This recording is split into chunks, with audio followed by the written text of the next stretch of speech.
पुणे जिल्ह्यातील माणुसकीला काळिमा फासणारी आणि मन सुन्न करणारी ही घटना.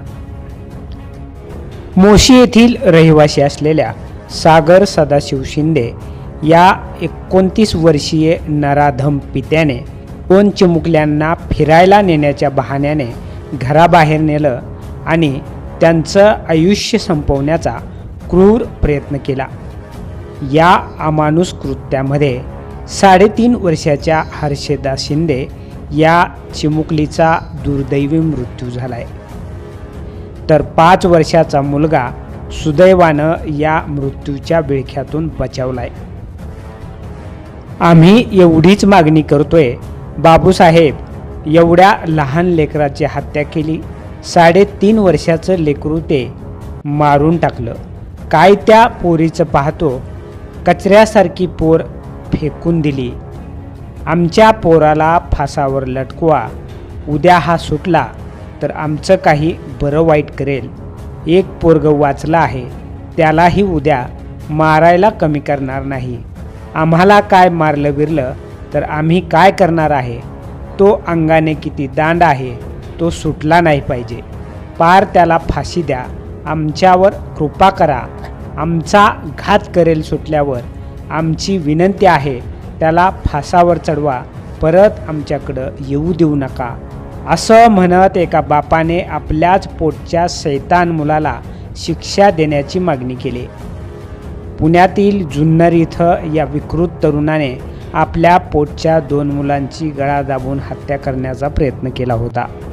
यात चिमुकल्या मुलीचा मृत्यू झालाय. या घटनेमुळे जुन्नरमध्ये सर्वत्र संताप व्यक्त केला जात आहे. जन्मदात्या बापाने पोटच्या 2 मुलांची गळा दाबून हत्या करण्याचा प्रयत्न केल्याचा आणि त्यात चिमुकल्या मुलीचा मृत्यू झाल्याचा, तर मुलगा बचावल्याची हृदयद्रावक घटना पुणे जिल्ह्यातील जुन्नर तालुक्यात घडली.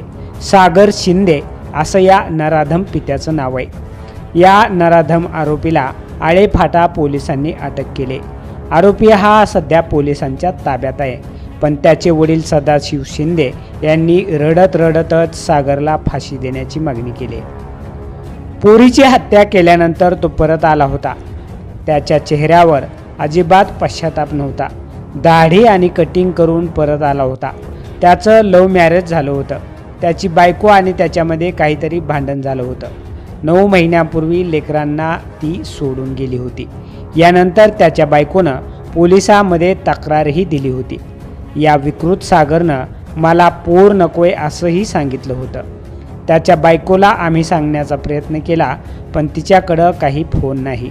आमच्या मोठ्या मुलाचा अपघात झाला होता. त्याच्या पायात फ्रॅक्चर झाला होता. गेल्या 5 वर्षापासून सांभाळत आहे, पण सागरनं घर सोडून गेला होता. घरी कुणाला मदत केली नाही. भाड्याने राहून त्याने 2.5-2 लाखाचं कर्ज केलं होतं, पण घरी आला नाही. त्याच्या आईचं निधन झालंय तेव्हा काय तो आला, मग आमच्याकडे थांबला होता, असंही सदाशिव शिंदे यांनी सांगितलंय.